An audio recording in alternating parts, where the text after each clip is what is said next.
brand new advanced Market Watch is more organized than ever. Each type of the symbols is categorized in a group like a tree.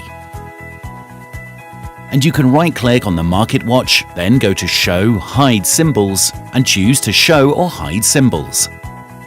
By going to Properties, you can find important details about the financial instrument,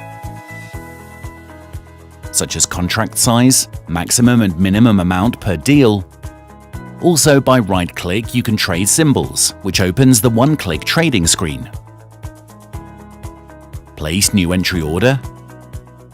Show the chart for the selected currency. Highlight symbol.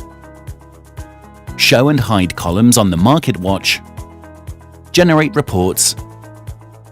And export DDE to an Excel sheet.